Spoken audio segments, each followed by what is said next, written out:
الشيطان الرجيم بسم الله الرحمن الرحيم الحمد لله رب العالمين وبه نستعين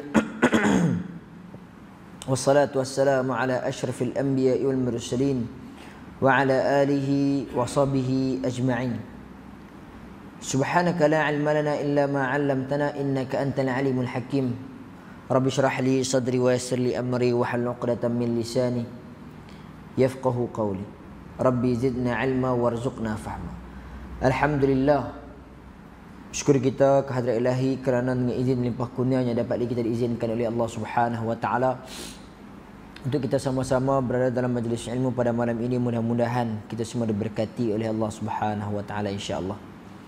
Tuan-tuan dan puan-puan hadirat dirahmati oleh Allah Subhanahu wa taala sekalian, pertamanya saya memohon kemaafan berkaitan dengan kuliah kita pada minggu yang sebelum ni. Saya tak dapat hadir kerana ada urusan, dan kita akan sambung pada malam ini pengajian kitab Al-Kabair karangan Imam Az-Zahabi, yang mana kita akan membicarakan berkaitan dengan dosa besar yang ke-31, iaitulah la yastatiru minal baul, tidak bersuci sehabis kencing, tak bersuci dengan baik selepas daripada kencing. Tuan-tuan dan puan-puan hadirat dirahmati oleh Allah Subhanahu wa taala sekalian, yang mana berdasarkan firman Allah Subhanahu wa taala di dalam surah Al-Mudaththir ayat yang keempat, wasiyabaka fatahhir, iaitu yang bermaksud dan pakaian kamu hendaklah engkau bersihkan. Jadi ayat ni wasiyabaka fatahhir, Allah Subhanahu wa taala tujukan kepada orang yang nak menunaikan solat. Dia kena bersihkan pakaiannya. Nak menunaikan solat dalam keadaan bersih. Nak buat apa-apa pun lebih baik dalam pakaian bersih. Hatta kalau ni bukan firman Allah lah. Hatta kalau orang nak buat roti pun, kita tengok orang buat roti pakai baju bersih, kita tengok orang buat roti pakai baju kotor. Selera hak mana? Standard dia nak hak baju bersih. Jadi bukan kata solat, buat apa pun pakaian nak kena bersih. Yang ni kalau kita nak lihat kepada firman Allah Subhanahu wa taala dalam surah Al-Mudaththir ayat keempat ni, baju kamu tu bersih kan. Jadi bukan kata untuk solat, untuk kerja, untuk buat roti, untuk buat apa, buatlah apa semua sekali pun kita mau orang tu bersih. Yang tu fitrahnya. Buat bendang. Buat bendang kot. Buat bendang pula ada Imam Syafi'i dah sebut pasal buat bendang. Lain kalau kata buat bendang lah. Buat bendang ni dia tak ada yang cari baju putih ah, awak nak buat apa? Dia buat bendang ah. Tu pelik. Dia nak cari, dia akan cari baju bersih lah juga, bersih daripada najis. Kotong itu kotong, tapi tak semestinya kotong itu najis. Ada tanah hitam, dia suruh ambil baju apa? Dia suruh ambil baju merah. Pasal apa suruh ambil baju merah abang? Pasal apa pakai baju merah? Pakailah baju hitam. Tak nampak sangat. Merah tu tak apa, kotor dah. Dia tak kata merah tu tak apa, najis dah. Dah. Dia kata apa? Kotor dah, tetapi bukan najis dah. Maka dia ada perbezaan antara kotor dengan najis. Bahkan bila kita nak membicarakan berkaitan dengan dosa besar yang ke-31, tidak bersuci sehabis kencing, la yastatiru minal baul, sudah tentu ada satu hadis yang selalu diguna pakai, yang selalu kita dengar mungkin, yang mana Nabi SAW ketika mana dia lalu di perkuburan bersama dengan para sahabat yang lain. Hadis ini riwayat daripada Ibn Abbas radhiyallahu an, yang mana ketika mana Nabi lalu, tiba-tiba Nabi berkata, innahuma la yu'adzabani wa ma yu'adzabani fi kabir, amma ahaduhuma fakana yamshi bin namimah wa amma al-akhar fakana la yastabri'u min al-baul aw yataharradhu minhu, atau kama qala Nabi sallallahu alaihi wasallam. Banyak riwayat matan-matannya wa kana al-akhar la yastatiru min al-baul. Ada yang Nabi sebut macam tu. Jadi overall nak bagi tahu kata membicarakan berkaitan dengan dua golongan yang dia kena azab lah. Yang mana ketika Nabi lalu dekat perkuburan tu, macam kita lah kan, kita jalan ramai-ramai, jalan, tiba-tiba kita ambil pelepah nyok ke kan, tu kita pergi duduk hawin lagu tu kan, faham kot hawin tu, orang perlis lah kan, pergi duduk hayun lagu tu. Tu orang kata hang pasal apa duduk hawin lagu tu kan, ni aku nampak ni ada angin buruk-buruk main ni, ada orang hantar santau, kita pun halau. So menunjukkan apa? Kita nampak lah kan? Contoh, saya pun tak tahu, tak pernah mengaji bab santau ni, tapi nak beritahu kata apa? Pasal apa kita buat? Pasal kita nampak, pasal kita tahu. Nabi SAW tengah jalan dengan sahabat kan? Sahabat tak dengar apa. Tiba-tiba Nabi dia pergi ambil pelepah tamar, pelepah kurma, dia ambil, dia koyak dah. Dia pergi pacak tani satu, dia pacak tani satu. Sahabat tanya pasal apa pacak? Maka Nabi pun bagi tahulah dalam hadis ni, innahuma la yu'adzaban, sesungguhnya mereka berdua yang aku pacak tadi ni tengah kena azab. La yu'adzaban. Wa ma yu'adzabani fi kabir. Tetapi kena azab tu taklah besar. Kan? Bunyi taklah besar pun azab juga. Kan?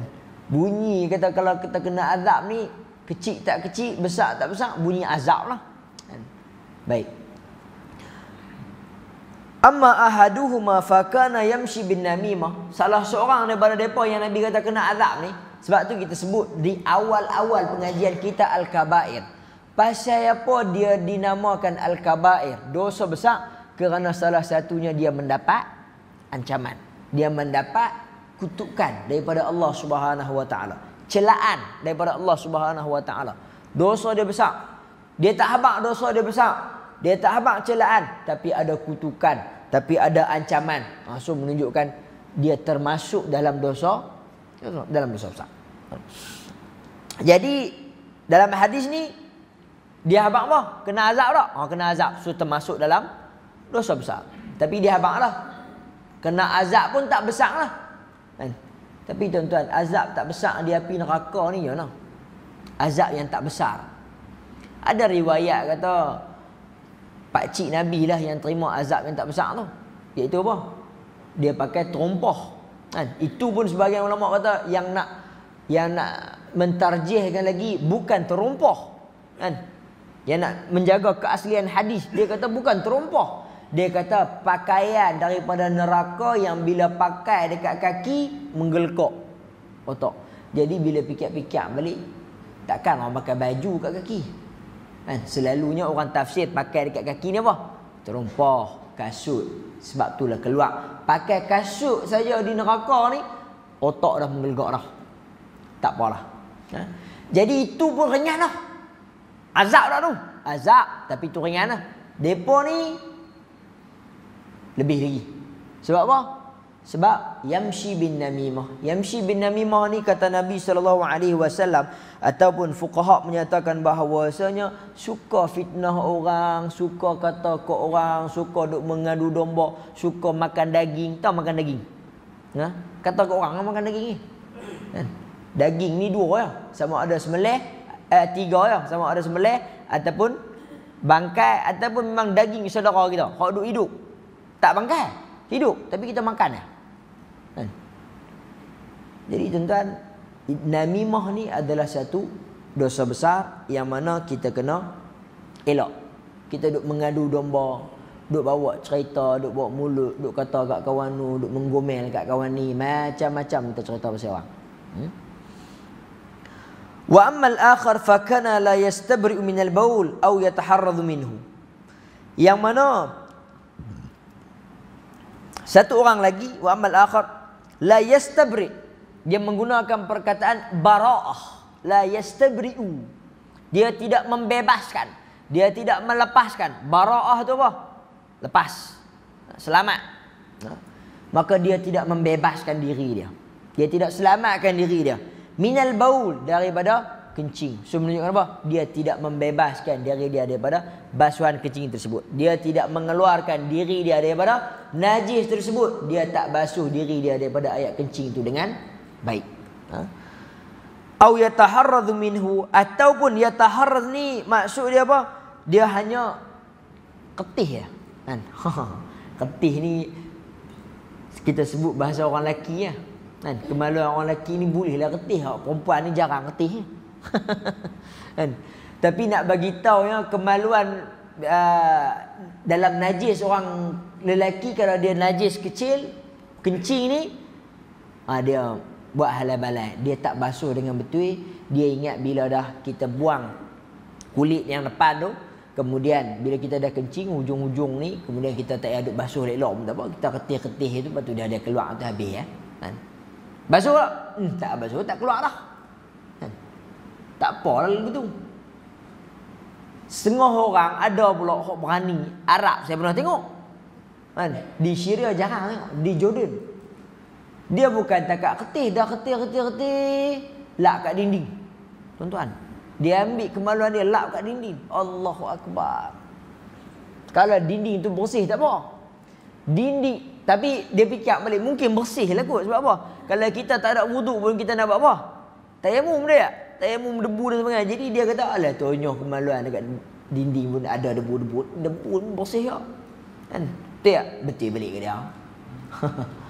Tapi saya rasa orang kita tak sampai hati nak buat tu. Dia tak sampai otak dia untuk nak buat tu. Arab dia tak kira dia buat. Kullu jidar hammam, kullu hammam jidar. Setiap dinding bilik air, setiap bilik air itu dinding. Ni kaedah kan, adalah yang orang nak sebut. Jadi dia mungkin dia tidak membersihkan. Sebahagian yang menyatakan la yastatiru.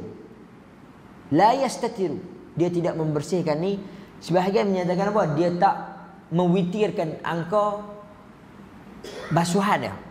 Dia basuh sekali je. Kan? Tapi yang ni tak apa nak tepat lah. Sebab yang pentingnya dalam kita nak membasuh kemaluan ni, kita kena bersih. Yang dikatakan kalaulah satu orang tu dia jumpa satu ketui batu yang besar. Dia jumpa kok ni. Berat ni. Kok ni tak apa ringan nak angkat. Dia jumpa seketui batu besar. Dia suruh cari kecil. Tak jumpa kecil. Jumpa besar. Jadi nak kena pakai 3 ketui ke mana? Tak kena cari 3 ketui tak? Tak. Yang dimaksudkan sebenarnya adalah 3 penjuru. 3 kali basuh. 3 kali tonyoh. Dia nak kena jumpa besar ni.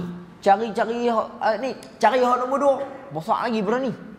Cari hak nombor 3. Besar lagi pada nombor 2. Pasang. Nak basuh mana? Tapi bukan itu poin yang kita nak sebut. Yang sebenarnya adalah salah satu atraf. 3 penjuru. 3 sisi. Kalau kita boleh pegang satu benda yang macam ni, kan? Kita boleh pegang dia. 1 belah ni, 2 belah ni, 3 belah ni. Settle lah. Tak semestinya 3 biji. Tetapi biasanya kalau kita jumpa yang kecil-kecil ni, kita ambil 3 biji lah. Sebab nak pegang tu sekejap dah tonyoh tangan nak pegang tangan pula. So lepas tu kita kena ambil 3 biji. Tapi dari segi nak membasuh kemaluan ni, poin yang paling besar sekali adalah bersih. Sekali pun kalau kita guna ayak, nak kena basuh 3 kali. Ayak nak kira ke mana? So yang poin dia yang paling penting adalah basuh dengan bersih kemaluan tersebut. Dalam hadis yang telah pun diriwayatkan oleh Darul Qutni, istandhihu minal baul fa inna 'amata 'adzabil qabri minhu, iaitu bersihkanlah ataupun basuhlah kemaluan kamu sehabis kencing, habis daripada kencing, kerana sesungguhnya umumnya siksaan kubur itu datang daripada perkara yang tersebut. Daripada perkara basuh kencing. Baik. Tuan-tuan dan puan-puan hadirin-hadirat dirahmati oleh Allah Subhanahu wa taala sekalian. Bila mana kita sebut tadi ni pasal Nabi SAW, dia lalu dekat tanah perkuburan tu, dia pacak apa daun pelepah. Yang ni ada perbincangan sikitlah bila kita baca hadis ni. Maka di sini dia terpecah perbincangan berkaitan dengan nak tanam pokok dekat kubur ni. Nak. Lah ni kita semua bila satu orang mati, kita waktu duduk tanam-tanam tu kan, kita nanti panggil, ni Pak Cik pergi kepok pokok tu dulu kan. Pak kepok. Nama pokok pula tu. Pokok apa? Kemboja. Kemboja tu hak bunga putih. Bunga putih. Ni hak bukan kemboja ni hak besar sikit batang. Ni hak batang fak ni. Hak sisik-sisik kecil-kecil. Oh. Ha? Belimbing. Puding. Hak jenis kecil-kecil besar-besar jari kan. Hak yang kemboja tu dia besar tu sikit. Kalau kita kepok pak tu color putih. Ayak ada tu kan. Getah ada tu. Betul? Betul tu noh. Hak tu kemboja. Hak ni hak puding. Dia biasanya ambil tu dah. Senang nak pacak pasal apa? Tak buat lagi batu nisan tu. Kan? Jadi dia tarik tu. Yang ni ulama bincang. Kita nak pacak ni sebab apa? Kita kata apa? Nak bagi berzikir. Selama mana pokok ni besar, pokok ni ada, dia hidup, dia akan zikir kepada Allah Subhanahu Wa Taala. Seperti mana dalam hadis Nabi sebut, kan? Mudah-mudahan bila mana pokok ni masih lagi yabis, basah, hidup dan sebagainya, dia akan berzikir kepada Allah dan kawan ni pun akan diampunkan, akan diringankan azab dia. Sahih tak hadis ni? Sahih. Tak ada bincang. Sahih. Poin dia lah ni, pasal apa Nabi pergi pacak? Pasal Nabi dengar. Kita lah, kita pergi pacak. Kita dengar ke tak dengar? Kan? Siapa boleh angkat tangan dia dengar? Kan? Kalau angkat tangan dengar, saya hok duk nak baca buku tazkirah tu pun saya lari lah. Ustaz, saya dengar. Oi, saya pun seram. Lari ya. So kita tak dengar. Nabi SAW dengar. Tapi dari segi sebahagian ulama mengumumkan perkara ni sebab apa? Memang tak ada halangan pun. Tak ada Nabi larang untuk kita buat? Nabi tak larang. Tapi kalau kita tengok kepada asar sahabah, kesan daripada sahabat. Sahabat buat tak? Sahabat pun depa tak cucuk je pokok-pokok pasal apa? Pasal depa pun tak dengar. Tapi kita ni kita tak ambil pasal dengar tak dengar. Kita ambil umum dalam hadis tu Nabi cucuk pokok, tanam pokok sebab apa? Sebab nak bagi berzikir meringankan azab dia. Ulama bincang pula, kalau kata kita nak tiru pure apa yang Nabi buat, ambil pokok kurma. Ambil pelepah kurma. Kan? Dia kata tak boleh lah lagu tu. Kan? Ni negara kita payah dapat kurma. Betul tak? Pokok kurma pun tak ada. Tak apalah ni, pokok kurma pun ada lah. Boleh ke tak? Boleh dapat tak? Boleh dapat lah. Tapi susah lah nak dapat pokok kurma duduk dalam tanah perkuburan ni, kawasan perkuburan. Jadi sebahagian ulama menyatakan bahawasanya boleh untuk kita tanam, untuk kita cucuk. Adapun sebahagian ulama lagi kata tak payah. Jumhur kata sunnah untuk tanam pokok kerana dia akan bertasbih pada Allah selagi mana dia hidup, dan azab orang tu akan diringankan. Dan jumhur juga menyatakan bahawasanya semua boleh letak, bukan khusus untuk baginda Nabi SAW, sedikit sangat yang menyatakan bahawasanya tak boleh letak kecuali Nabi SAW. Adapun pandangan ini pandangan ulama lah. Sebab tu kita nampak banyak aja pokok-pokok di dalam tanah perkuburan di Malaysia ni. Tak ada kata di negeri Kedah, Penang apa semua Perlis pun sama naiknya. Kan? Cumanya beza dia pokok besar, pokok kecil ya. Cuma pandangan saya kalau nak bubuh pokok besar ni tak payah bubuh pokok besar. Ditanam pokok apa? Tanam pokok temuk. Tapi ke belah saya tak apalah. Pasal asal dia tu nama pokok temuk. Mercu tanda dia tu. Tapi nak bagi tahu kalau saja nak tanam pokok tu tak payahlah. Sebab apa? Kita ni nak fikir ruang untuk orang nak mati tu. Nak fikir kita nak bagi teduh, nak bagi rendang, bukan nak pergi buat kenduri makan apa cucur garam belacan apa tu tak ya.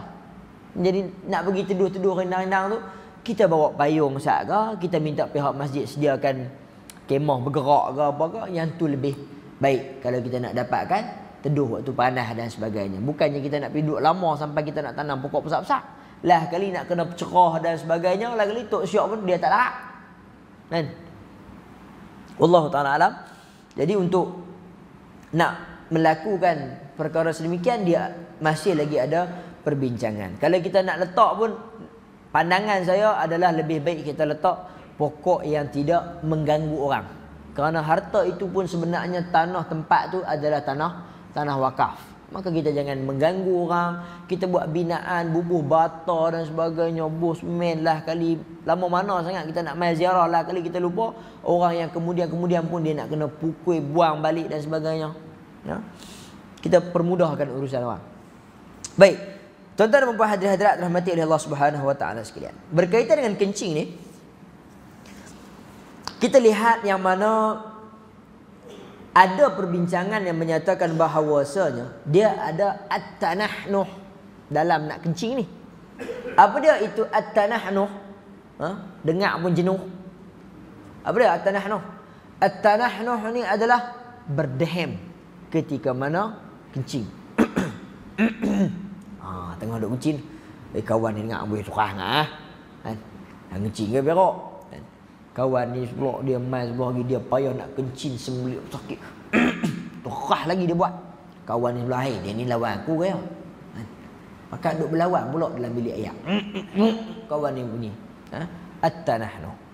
Tanahnuh ni Imam Asy-Syafi'i dia menyatakan bahawasanya, Imam An-Nawawi kata dalam Majmu' Syarah Muhadzab, mustahab untuk mengurut kemaluan daripada pangkal, daripada ujung tu, urut kemaluan, bagi dia keluar, bagi habis. Kemudian dia dalam masa yang sama dia buat apa? At-tanahnuh, dia berdehem. Yang mana Ibn Taymiyah menyatakan bahawa dalam kitab Majmu' Fatawa tak wajib, tak mustahab. Menurut pendapat Imam Muslimin, Ibn Taymiyah kata tak wajib untuk buat benda tu. Tak wajib. Bahkan tak mustahab. Imam Syafi'i kata, Imam Nawawi kata dalam kitab Majmu' Syarah Muhadzab, mustahab. Disukai untuk buat itu. Poin dia apa? Nak bagi habis kencing. Lawas. Ya, ayat yang lebih cantik. Jadi tuan-tuan, di sini dikatakan kerana diperselisihkan. Kawan ni dia nak lawas dengan cara berdehem. Kawan ni nak lawas dengan cara urut. Kawan ni lawas, doktor panggil kawan ni, "Cik, kencing tak okey ke?" Saya tak larat berdehem dah. Ustaz tu kata dalam kuliah kena berdehem. Saya berdehem sampai bukan berdehem batuk terus. Kan? Tapi kencing duk tak lawas terus tu. Sebab apa? Sebab benda ni berbeza-beza orang ni. Kan? Perut ni lain. Meter-meter panjang orat-orat apa semua dalam ni pun dia lain. Kan? Kawan ni orat panjang sikit ke, bukan kata kawan ni sejengkal, kawan ni pun memang sejengkal. So ada beza-beza dia, tahap orang, kesihatan dan sebagainya. So apa yang dikatakan di sini menurut pendapat yang sangat baik daripada Ibn Taymiyah adalah kerana perkara ini diperselisihkan, maka lihat kepada individu tu. Kalau orang ni dia kena mangkit lompat untuk nak bersihkan kemaluan dia daripada kencing, mangkit lompat. Kalau orang ni dia kena berdehem untuk nak keluar habis pergi lawas, dia berdehem. Kalau orang ni dia kena urut kemaluan dia sikit daripada pangkal sampai ke ujung, dia urut sikit. Kan? Kalau orang ni dia perlu kepada apa-apa saja perbuatan, dia picit sikit ke dekat celah-celah kangkang dia ke buat, saya duduk biasa, saya buat ke ni. Kan? Jangan tanya dalil pula, mana dalil? Pening lah gitu. Memang benda ni tak ada dalil lah. Kan? Kita nak biasa kebiasaannya, saya ni duk mengaji, saya tukang urut, duk belajar dengan tok-tok dulu, kata picit tadi okey. Kan? Maka saya pun belajar, saya buat kat saya mau. Saya habaq kat kawan saya mau. Saya habaq kat kawan ni tak mau. Lepas tu saya kata kat kawan hak tak mau tu tak boleh, kena buat lagu ni. Nabi kata, tak. Buat. Tak ada. Tapi dari segi dia buat atas dasar kebiasaan, kerana bila dia buat memang hilang, memang jadi, dia boleh buat. Tidak ada perbincangan untuk nak kata hang kena berdehem baru nak kena keluar, hang kena lompat baru nak kena keluar. Kerana apa? Kerana ada perbincangan di sini. Imam Syafi'i, Imam Nawawi kata apa? Mustahab dalam pandangan dia. Imam Ibn Taymiyah dia kata apa? Tak mustahab, tak wajib. Poin dia lah ni buat apa? Tuan-tuan buatlah macam mana pun, yang penting keluar ayat kencing tu bagi habis. Yang tu syahid dia. Yang tu poin yang kita nak bincang, keluarkan dia bagi habis. Lagi bersih. Yang mana bila kita sebut pula berkaitan dengan kencing ni, terkait perbincangan berkaitan dengan kencing. Diazab kencing ni, adakah dia akan diazab kalaulah satu orang tu dia kencing dalam keadaan berdiri? Macam sebelum ni lah viral berkaitan dengan satu orang sahabat Nabi yang dia diazab kerana kencing dalam keadaan berdiri, iaitu siapa dia? Seorang sahabat yang kibar sahabat yang besar, Sa'ad bin Mu'az. Yang mana bila diselidiki ke semua hadis-hadis, tuan-tuan boleh baca dalam internet ke apa, boleh type. Diselidiki, dicari akan keabsahan, keaslian hadis sahih dan sebagainya, maka tidak ada satu pun hadis sahih yang menyatakan bahawasanya dia ni kena azab sebab kencing berdiri. Tetapi ada yang menyatakan bahawasanya dia ni memang kena azab disebabkan apa? Kelalaian dia kencing berdiri. Yang tu pun hadis tu dia jadi hasan. Sebab apa? Terlalu banyak sangat riwayat yang menceritakan akan perkara yang sedemikian. Tetapi bila nak ambil satu hadis tu untuk nak kata hadis ni sahih, maka tidak ada hadis yang sahih. Hadis ni dia ada illah dia, hadis ni ada lemah dia, syaz dia, problem dia. Kau ni kat matan, tahun ni dekat sanad ada individu yang masalah dan sebagainya, maka diputuskan hadis ni daif, tetapi dia jadi hasan. Sebab apa? Ada asal yang membicarakan hadis ni, iaitu semua banyak orang cerita. Tak apalah. Jadi nak bagi tahu, kalaulah kita nak katakan kepada seorang sahabat Nabi SAW dia diazab kerana kencing berdiri, kerana sebab dia memang kencing berdiri, maka sudah tentu ianya adalah satu perkara yang tidak tepat. Bahkan memang kalau kita lihat dalam hadis Aisyah, ada hadis yang Aisyah kata riwayat Nabi melarang untuk kencing sambil berdiri ini. Bahkan hadis Aisyah juga menyatakan kalaulah man za'ama anna Muhammadan, man za'ama anna Rasulullah SAW, mafhum hadis, barang siapa yang mendakwa, barang siapa yang menyatakan Nabi SAW pernah kencing berdiri, laqad kadhib, sesungguhnya dia bohong, dia berdusta. Hadis sahih. Tapi ada juga satu hadis yang lebih sahih, iaitu siapa? Hadis daripada Huzaifah. Kau Huzaifah kita ni. Huzaifah bin Yaman. Hadis daripada Huzaifah bin Yaman, dia kata dia bermusafir dengan Nabi, dia dalam perjalanan dengan Nabi sampai dekat satu tempat pembuangan sampah. Hadis riwayat Bukhari, Nabi kencing dalam keadaan berdiri. Poin dia tuan-tuan, bukan kita nak suruh orang kencing berdiri. Poin dia kita nak bagi tahu ketika mana adanya masyaqqah, adanya keperluan yang nak menyebabkan seseorang itu dia kencing dalam keadaan berdiri, dia boleh kencing dalam keadaan berdiri lah. Satu orang pakcik, dia ada batu karang dan sebagainya, dia pergi jumpa doktor. Doktor kata, "Oi, pakcik ni stage teruk dah." Stage berapa dah ni? Orang lain setakat saya duk tengok stage 4, pakcik 4,5. Lama teruk tu. Jadi pakcik ni lepas ni kalau kata rasa nak terkencing mana, jangan duk tahan lama lah, pergi kencing terus. Dia sampai kat RNR ke contoh, ada 10 bilik air, 10 semua tutup, tolak, semua tak boleh buka. Maka yang dia nampak apa? Hak mangkuk cangkung tu ya. Hak mangkuk diri tu. Kan? Dia pun bagaimana? Ish, aku ni pakai lebas, dia lipat lebas tak boleh pakai. Boleh tak? Boleh habis kencing. Kencing berdiri. Sebab apa? Dia ni tak boleh untuk nak tahan kencing. Darurat kepada dia, bahaya kepada dia. Kan? Cuba kita bayang kalaulah tidak ada hadis yang membicarakan berkaitan dengan Nabi pernah kencing diri, tak pernah walaupun sekali, maka menjadi dalil kepada kita berdasarkan hadis-hadis yang Nabi larang, menunjukkan apa? Siapa buat memang haram qat'iyan. Haram secara telus. Haram secara terus. Siapa yang kencing diri, haram. Maka sebab tu ulama kata, bukan nak membenarkan orang untuk kencing berdiri, sudah tentu kencing duduk itu lebih baik. Tetapi kalaulah satu orang itu ada masalah, dia ada problem, dia sakit, ada kopin dekat lutut, doktor kata jangan duk komek lama kan.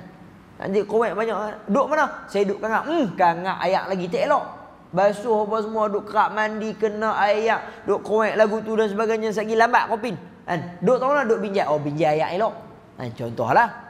Jadi Yang ni faktor doktor kata apa? Sakit kulit dan sebagainya. So kita boleh untuk kencing dalam keadaan berdiri disebabkan ada masyaqqah. Bukan kita nak suruh semua kencing berdiri. Semua kencing berdiri itu adalah satu salah. Tak boleh untuk kita sengaja nak kencing dalam keadaan berdiri. Tuan-tuan dan puan-puan hadirin dirahmati oleh Allah Subhanahu wa taala sekalian. Perkara ni juga sama macam kalau kita nak tengok berkaitan dengan hadis yang mana Nabi SAW dia larang kita berak ataupun kencing menghadap ke arah kiblat. Nabi larang. Tapi ada dalam satu hadis Nabi masuk ke dalam rumah Hafsah. Ibn Umar lihat. Nabi masuk ke dalam rumah Hafsah. Kan? Ibn Umar melihat Nabi SAW sedang membuang air kecil dengan menghadap ke arah kiblat dan membelakangi arah Syam, arah Syria, arah 4 negara yang dikatakan Syam tu lah, Syria, Jordan, Palestin. Waktu ni Lebanon. Nabi sedang membelakangi arah tu. Jadi poin yang kita nak bagi tahu, Nabi ni dia cakap tak serupa bikin ke mana? Kata tak boleh menghadap ke arah kiblat. La yastaqbil qiblah wa la yastadbiruha. Ketika mana kamu nak buang air besar, air kecil, jangan kamu menghadap ke arah kiblat, jangan kamu membelakangi dia. Tapi bila masuk ke dalam rumah Hafsah, apa jadi macam tu? Sebab dikatakan di sini poin dia apa? Ada tabir. Jadi maksud dia bila kita duduk dalam bilik ayam, boleh tak menghadap ke arah mana? Menghadap lah arah mana pun. Rasa nak berak, berak. Rasa nak kencing, kencing. Yang penting dah duduk dah di dalam tabir tu. Duduk dalam kawasan bilik ayam tu. Yang dilarang ni di tempat yang terbuka. Jadi dalil dia di sini kita kena tengok kepada keadaan. Yang mana ada dalil Nabi kata apa? Jangan buat. Tapi Nabi buat. Tapi Nabi buat tu di mana? Di dalam tempat yang tertutup. Jadi menjadi dalil juga kepada kita, kalau kita buat di dalam rumah yang tempat yang bertutup ini tidak mengapa. Tapi saya rasa Allah semua orang dah sensitif dah pasal benda ni. Kontraktor pun kalau dia buat rumah dan sebagainya, kiblat mana? Kiblat. Atau dia nak nanti dia nak talar bilik air tu pun dah ke arah lain. Maka itu lebih baiklah. Cuma nak bagi tahu dari segi pendalilan hadis, maka sebenarnya adalah dibenarkan, bukan disuruh, dibenarkan untuk seorang itu dia nak buang air kecil hatta menghadap ke arah kiblat selama mana dia duduk ada dalam bilik air di tempat yang tertutup. Baik. Seterusnya kita nak lihat dosa besar yang ke-32. Dosa besar yang ke-32 iaitulah sahibul maks, pemungut cukai. Orang yang mengutip cukai. Yang mana disebut berkaitan dengan orang yang mengutip cukai ni di dalam surah Asy-Syura ayat yang ke-42. Innamas sabilu 'alal ladzina yazlimuna an-nas wa yabghuna fil ardi bighairi haqq ulaika lahum 'adzabun alim. Sadaqallahul azim. Maksudnya hanya saja dosa itu ialah ke atas orang-orang yang berbuat zalim kepada manusia dan yang melampaui batas di muka bumi dengan cara yang tidak benar. Mereka itulah yang mendapat siksaan yang amat pedih. Jadi orang yang mengutip cukai ni dia ada dua ancaman dalam ni, iaitu apa? Orang yang berbuat zalim kepada orang. Dia ambil harta orang tanpa orang itu rela. Orang itu tak mau bagi.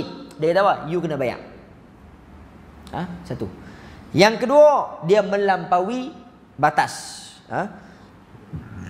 di muka bumi dengan cara yang tidak benar. Jadi tuan-tuan, yang dikatakan pemungut cukai ini macam mana? Sudah tentu bila sebut pemungut cukai ini, dia bukan sama sekali yang dinamakan sebagai zakat. Lagi duk kata zakat pula. Kata amin. Siapa amin? Apa amin? Duk kutip orang tak mau bayar nak kutip. Dia marah. Tak.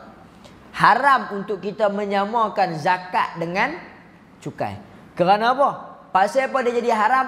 Kerana zakat itu adalah rukun Islam. Wajib untuk kita percaya, wajib untuk kita keluarkan. Tapi kita nak menyamakan dia dengan cukai. Kita nak menyamakan dia dengan satu perkara yang salah. Yang sebenarnya hukum untuk bayar zakat itu adalah wajib. Jadi dalam hadis Nabi riwayat Imam Ahmad, Nabi SAW berkata, Al-makas la yadkhul jannah. Pemungut cukai itu tidak akan memasuki syurga. Orang yang pungut cukai ni dia tak akan masuk ke dalam syurga. Riwayat Abu Daud, la yadkhulul jannata sahibu maks. Tidak akan memasuki syurga orang yang mengumpulkan cukai.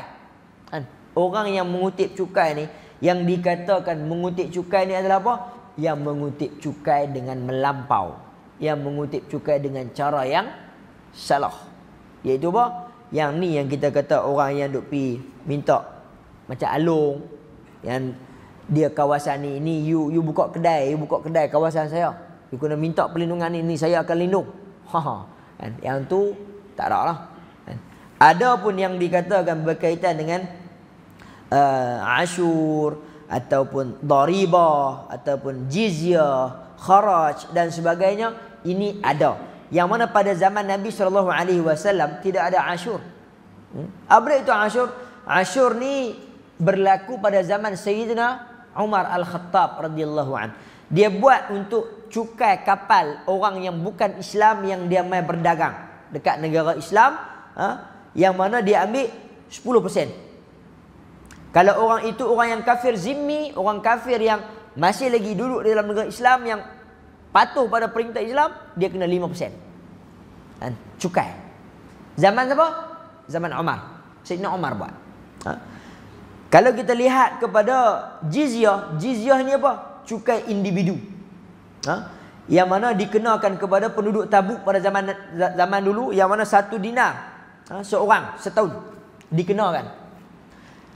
Kalau kata kharaj, kharaj ni apa? Kharaj ini pada zaman sahabat dulu dia dinamakan sebagai cukai tanah. 5%. Kan? Ini bukan apa nama penasihat 25%, bukan yang tu. Yang tu yang duk jadi tak ketahuan. Kan? Penasihat 25%, kawan tu apa nama macam law nak akad nikah, kan? Nak akad nikah. Saksi boleh berapa ringgit? RM25. Kan? Dalam 150 tu. Tapi dia kata apa? Jangan lupa 25%. Oh, bukan 25%. 25% tinggi. Kan? Tapi dia nak adalah bahagian untuk saksi tu sikit, RM25. Tapi dia nak mudah RM25 tu, dia nak buat ikut cerita Pramli 25%. Kan? Tak boleh ya. Kan? Tok imam tu nak kena dibayar yang tu lagi, nak kena proses borang, boleh juga dekat tok imam tu. Baik tuan-tuan dan puan hadirat dirahmati oleh Allah Subhanahu wa taala sekalian. Yang mana law ni kita sekarang di Malaysia, khususnya di negara Islam yang lain amnya, maka kita mungkin akan mendapati adanya jizyah. Iaitu apa jizyah ni? Jizyah ini adalah zakat pendapatan. Zakat pendapatan dikiaskan kepada zakat pendapatan. Yang mana asyur ni apa? Yang kita kata kepada mak-mak saleh, orang-orang yang luar, orang kafir yang berniaga dekat negara Islam, ataupun orang yang berada di dalam negara Islam, kafir zimmi, dia ikut pada perintah Islam dengan 5%. Yang law ni kita panggil dia sebagai asyur ni apa? Zakat perniagaan. Dikiaskan kepada zakat perniagaan. Kemudian satu lagi kharaj. Kharaj ni apa? Orang yang bercucuk tanah, cukai tanah dan sebagainya. Law ni kita panggil apa? Zakat pertanian. Maka sebab tu law ni siapa yang bercucuk tanam pun dia ada kena bayar zakat. Siapa yang berniaga pun dia kena bayar zakat. Siapa yang ada duit gaji lebih zakat pendapatan pun dia tetap kena bayar zakat dan sebagainya. Benda ni tuan-tuan, zakat-zakat yang kita sebut ni semuanya dipanggil sebagai amanah. Sebab apa saya kata dia dipanggil sebagai amanah? Kalau tuan-tuan tak bayar, ada depa pilihan di rumah. Kita tak bayar zakat pendapatan. Apa tak bayar? Melainkan yang tu LHDN tu. Kan? Hasil. Kan income tax. Terima minta. Tapi dari segi berapa ribu yang kita dapat dan sebagainya, kita duk pusing tu, kita tak bayar zakat pun. Tak ada siapa tahu. Yang tahu Allah dan juga malaikat. Malaikat tahu kita ni dapat, kita bayar zakat, tak bawa keluar, tak bagi dekat orang, tak bayar hak dan sebagainya. Kan? Kerja apa? Kerja dia kerja apa nama kutip zakat. Aku kutip zakat, apa aku bayar zakat. Kan? Dia kena bayar zakat juga, zakat fitrah dan sebagainya, semua orang kena bayar. Yang mana disebutkan dalam hadis berkaitan dengan riwayat yang menceritakan bahawa daripada Jabir radhiyallahu anhu, Salah seorang itu dia telah berkata kepada Rasulullah sallallahu alaihi wasallam, "Ya Rasulullah, sesungguhnya innal khamr, minuman keras, arak itu adalah perniagaan aku. Dan aku telah pun dapat mengumpulkan harta daripada penjualannya. Jadi apakah dapat aku menggunakan manfaat harta aku itu untuk dibelanjakan pada jalan ketaatan kepada Allah Subhanahu wa taala?" Maka kata Nabi sallallahu alaihi wasallam, "Inna in anfaqtahu fi hajjin aw jihadin aw sadaqatin lam ya'dil 'inda Allah janaha ba'udah. Inna Allah la yaqbalu illa at-tayyib." Atau kama qala Nabi sallallahu alaihi wasallam. Hadis yang telah pun diriwayatkan oleh Imam Muslim. Nabi kata apa? In anfaqtahu fi hajjin. Sekiranya kamu keluarkan, kamu guna, kamu bayar ke arah haji. Bayar duit itu untuk arah haji. Au jihadin, ataupun jihad pada jalan Allah Subhanahu wa taala. Au sadaqatin, ataupun sedekah. Lam ya'dil 'inda Allah janaha ba'udah. Maka tidaklah sama di sisi Allah Subhanahu wa taala apa yang kamu keluar itu pun, nak buat benda haji ke apa ke semua yang kita sebut tadi ni, tak sampai di sisi Allah Subhanahu wa taala timbangannya walaupun seberat, walaupun sebelah sayap nyamuk. Janaha ba'udah. Kata Nabi sallallahu alaihi wasallam, "Innallaha la yaqbalu illa at-tayyib." Sesungguhnya Allah tidak akan menerima sesuatu kecuali benda itu adalah benda yang baik, tayyib, benda yang elok. Tuan-tuan dan puan hadirat dirahmati oleh Allah Subhanahu wa taala sekalian. Ini hadis dari Imam Muslim. Nak beritahu kalau kita nak bela anak kita, nak bela isteri kita dengan benda perkara yang kita buat cukai yang tidak ada dasar padanya, maka itu adalah satu perkara yang tidak benar. Tidak dibenarkan di dalam Islam. Bahkan mungkin akan mengganggu masyarakat Islam itu sendiri. Yang mana kalau kita lihat dalam riwayat yang lain, ada banyak lagi riwayat, saya nak sebut satu lagi, iaitu kisah Ghamidiyah. Salah satu riwayat kisah Ghamidiyah, satu orang perempuan yang dia berzina. Ada riwayat, banyak riwayat. Salah satu riwayatnya menyatakan ketika mana dia kena rejam, darah tu terpercik kena kepada Khalid Al-Walid.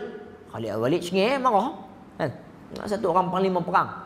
Dia marah kerana apa? Darah seorang perempuan zina yang telah pun dilemparkan batu, direjam pada macik kena dekat Khalid Al-Walid. Maka Nabi pun nampak Khalid Al-Walid dalam keadaan marah. Maka Nabi pun berkata kepada Khalid Al-Walid, "Laqad tabat taubatan law tabaha sahibu maks la ghafaralah." Nabi kata perkataan sahibu maks dalam riwayat ni. Nabi berkata, "Laqad tabat taubatan." Sesungguhnya perempuan ini telah pun melakukan taubat. Melakukan taubat. Law tabaha sahibu maks, kalaulah bertaubatnya orang yang mengutip cukai, la ghafaralah, maka dia pun akan diampunkan. Dah faham tak? Nak bagi tahu kata perempuan yang berzina ni, dia dah bertaubat sungguh-sungguh. Dengan taubat seorang perempuan yang berzina ni, kalaulah satu orang lelaki yang mengutip cukai dia bertaubat macam ni pun, Allah akan terima. Menunjukkan apa?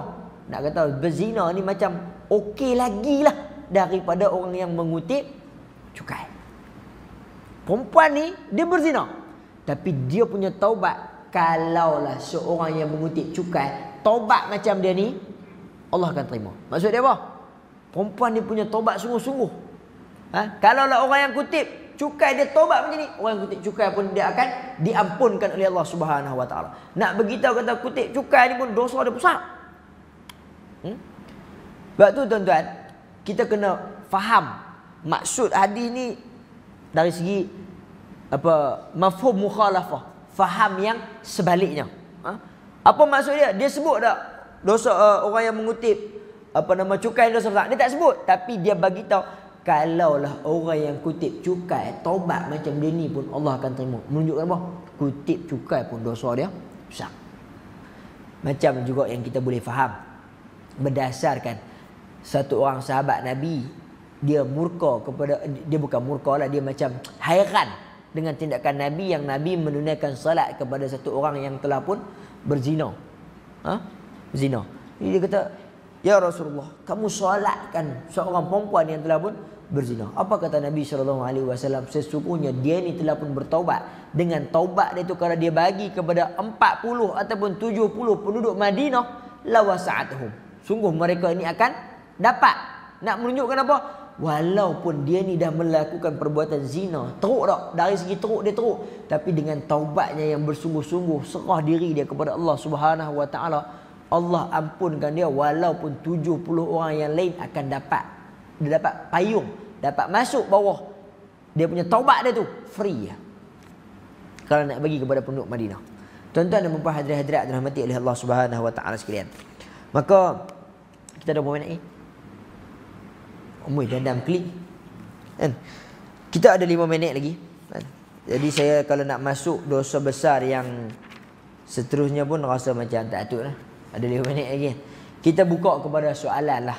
Sekiranya tuan-tuan dan perempuan ada soalan yang nak diajukan berkaitan dengan 2 dosa besar yang telah pun kita bincangkan pada malam ini, iaitu dosa besar yang ke-31, la yastatiru minal baul, yang tidak bersuci sehabis baik setelah kencing, dan dosa besar yang ke-32, sahibul maks, iaitu dosa orang yang memungut cukai. Kita buka kepada soalan sekali, tuan-tuan dan puan-puan, ada soalan.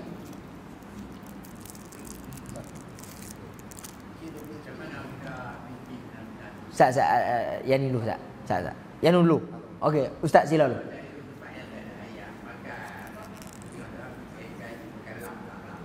Ya. Soalan, kalau kita nak basuh kemaluan dari tempat yang tak ada air kan, sebenarnya tak wajib basuh dengan air ni. Cuma Nabi kata air itu lebih baik kan? Air itu lebih baik untuk kita nak membasuh kemaluan kita, basuh najis kita. Tetapi kalaulah kita tak ada air, sebab tu kita ada apa? Istinja. Yang budak-budak duk mengaji dalam buku teks dan sebagainya, istinja ni boleh guna apa? Boleh guna daun, boleh guna batang kayu, boleh guna batu kan, benda-benda yang kering, benda-benda yang kesat, kecuali benda makanan kan. Kita jumpa roti, oh kata benda kesat boleh, roti pun boleh, roti kering tak boleh ya. Sebab apa? Karamah kepada dia, kemuliaan benda itu, benda makan, walaupun orang dah buang, tapi kita kena memuliakan dia, tak boleh. So kita boleh ambil kayu ke kulit ke apa ke untuk kita nak basuh kemaluan kita tu. Dengan cara apa? Kita tonyoh lah, kita lap seboleh yang mungkin. Sebab tu saya tak rasa orang lo dia nak guna kayu apa tu, dia akan pilih untuk menggunakan tisu lah. Wallahu ta'ala alam. Cina lah, kebanyakan orang Cina dia pilih untuk guna tisu. Takatlah duk tengok Cina-Cina ni putih melepak lagi lah, walaupun dia guna tu. Boleh Ustaz? Boleh ke? So kita boleh guna peralatan yang lain, tak wajib untuk menggunakan air. Cuma air itu tetap dia lebih baik. Bila sebut lebih baik, dia bukan wajib, dia afdal. Ustaz.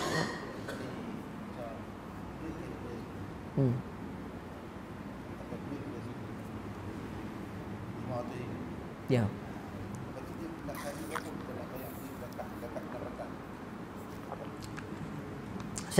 Saya lupa berkaitan dengan jawapan yang awal saya lupa berkaitan dengan jumlah yang perlu untuk kita keluarkan daripada KWSP. Kan kita dapat KWSP, hasil last sekali kita dapat 500,000. Jadi nak kena buat keluar berapa untuk nak menyucikan diri kita daripada apa orang kata, pendapatan KWSP itulah kan. Jadi sebahagiannya menyatakan mungkin ada yang dia kata rubu' al-usyur lah. Ya. 2/5 tu. Daripada itu. Ada lagi yang menyatakan bahawasanya law ni saya dapat maklum dari segi waktu duk pergi baca tu pun tak pun nak ingat dah apa yang baca tu. Dekat waktu kita nak buka KWSP tu. Dia kata apa? Memang KWSP lah ni dah tolak dah dia punya colok dah siap-siap. Dia punya pendapatan apa semua zakat-zakat tu dia dah tolak siap-siap dah daripada apa yang kita carum yang kita masukkan. Yang tu yang saya dengar yang lebih saya pastilah. Tetapi dari segi jumlah tu tak ingat dulu baca apa-apa. Allah Taala alam. Sama, law KWSP pun sama. Kan? Ada tolak dah siap. Tabung ngaji lagi ya. Soalan yang lain. Ada soalan lagi? Ada? Tak ada? Soalan. Ya? Cukai pintu ke cukai apa ke, ini nama lah. Nama saja. Kan cuma baik, terima kasih soalan. Kita azan habis pada yang ni last. Berkaitan dengan apa yang sebenarnya ulama sebut yang lebih baik adalah dikatakan iaitu daribah. Yang ni yang paling baik. Daribah ni apa tuan-tuan? Daribah ni adalah pemerintah Islam dia kenakan kepada orang yang kaya ketika mana negara itu berlaku gawat. Dia kenakan kepada orang yang kaya. Ini yang paling baik. Macam law kita maaf sebutlah ni, rekod seram juga ni. Tu marah dia main kita nak sebut GST lah. GST ni hang kaya ke, hang susah ke, hang apa ke, semua kena. Betul. SST ni hang kaya ke, hang apa ke, semua kena. Betul tak? Gaji 20,000, saya tak kena. Kan? Tak? 20,000 pun kena, apa pun kena. So menunjukkan ini yang ni dia nak kembali kepada, dikatakan nak kembali kepada kewangan negara lah. Kan? Sebahagian menyatakan boleh, ada yang menyatakan tak boleh. Kan? Yang menyatakan tak boleh ni kerana apa? Kerana kalau nak ambil pada pendapatan negara dan sebagainya, nak himpun, nak bantu negara ni, ketika mana negara jadi gawat ni, yang tu kita guna dekat daribah. Negara yang akan tentukan orang yang kaya ni untuk dia yang kena bantu negara ketika mana negara berlaku kegawatan. Bukannya semua orang yang sama kata yang kawan yang 20,000 punya gaji, dia nak beli gula pun dia kena ni, dia nak beli barang apa pun dia nak kena ni. So saya sebut contoh gula. Ya, orang kata apa? Gula tak kena. Kan? Contohlah saya main pakai sebutlah, beli apa-apa pun yang orang ni kena cukai, kawan ni pun kena cukai. Orang yang gaji sikit pun kena cukai. So kesianlah kat orang yang gaji sikit tu.